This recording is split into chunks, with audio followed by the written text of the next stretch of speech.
Congratulations on a terrific documentary. Have you seen it? I have indeed. Did you cry? I did actually. Did you cry? You know it works. Yeah, exactly. Particularly with obviously Dimitri's story, who's everybody's got an amazing story, and the one thing that spoke to me in the documentary is it's just about the personalities and the people as much as racing cars. Yeah. Was that obviously an important theme for you?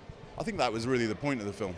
No one's really made a film like this, I don't think, about motorsport, which really looks outside of the bubble. And I think the opportunity to do that is almost quite unique with Gymkhana Grid because it's such a young sport, and because at one end you've got drivers that are worth hundreds of millions of dollars, and the other end you've got drivers who are locksmiths and plumbers or builders or whatever, or boy band pop stars. That's kind of really wide range, really wide gamut of drivers to kind of get into their stories and look at their personal journeys. You can't say the same thing about Formula One. You can't really say the same thing about rally or any of these other sports, which are sports that need a lot of money and a lot of time and a lot of investment.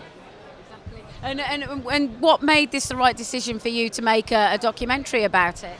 Well, I was quite lucky that this was asked. I was asked, obviously, to make it as a film, and that they specifically wanted it to be about the personal journeys. The decision for me was based on the cast and the locations that we were going to go to tell their stories. If this had all been set in London and then we were going to go to South Africa and it was going to be shot in a few kind of garages, I don't think I would have been really engaged. And it's the depth of the personal stories. Dimitri Shribny evacuated from Chernobyl. The rivalry between Adam and Luke, and the incredible sort of way they spur each other on. Shane's story, it's extraordinary. Boy band pop star turned driver, it's sort of, and of course Ken's story is amazing too. Ken Block makes shoes, becomes a rally driver, becomes a YouTube viral sensation, creates this event, and it's almost the most accessible motorsport event I've come across.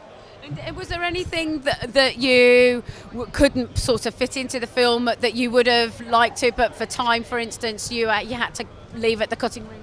There are so many things that got left on the cutting room floor, but it was inevitable because we filmed, I can't remember the exact number, but it's 9 countries, I think. America, Africa, all the way across Europe, Ukraine, Sweden, Portugal, Hungary, you name it. So the amount of footage that we had, because we were in these places, I think we did 23 days filming. Is that all? That was before we got to South Africa. 23 days filming for one feature-length documentary, you can imagine. But there's a series of films that has been made out of the unseen footage. We were shooting some things that were going to be part of these profile films, which are sort of teasers for the main film. And I think they actually come out before the main film, so they give you a bit of a flavour of the sort of scenes and places we were visiting and sort of things that people were saying and experiencing. And did you find as well, because actually making a documentary is a journey in itself, and I just wondered whether there were certain threads that you would never have anticipated until you actually got into principal photography?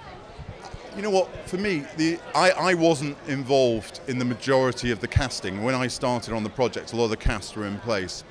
And a couple of people really kind of elevated, I think, during the filming and became bigger characters. You don't want to reduce it to kind of characters, but it's a film.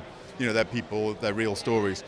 And for me, it was how amazingly three-dimensional, all of these kind of people and their stories were. I mean, it's such incredible diversity. And there were moments when I was shooting, not least at Chernobyl, but also in South Africa, where I was more moved whilst filming than I've ever been in my entire career, which is pretty long. And that was unexpected. And just finally, have you got a greater respect for this sport now after making the film? Well, I think I had a good respect for. I'd never made a motorsport film before. This was my first. I've made quite a few features about different sports and different, not necessarily niche, but specialist sports. And I came into this sort of quite intrigued by it. And now I'm really excited by it. There's these days, every now and again, a sport comes along that sort of feels quite fresh, or a new interpretation of a sport. I was quite involved early on in the development of parkour free running, which I made a film called Jump London, which really helped elevate that on a kind of global level. And in a way, I sort of feel like this, actually can really gain and can really benefit from this film because it makes it human. Exactly. It's like a revolution. You're the punk rocker of the motorsport. I've combed my Mohican down.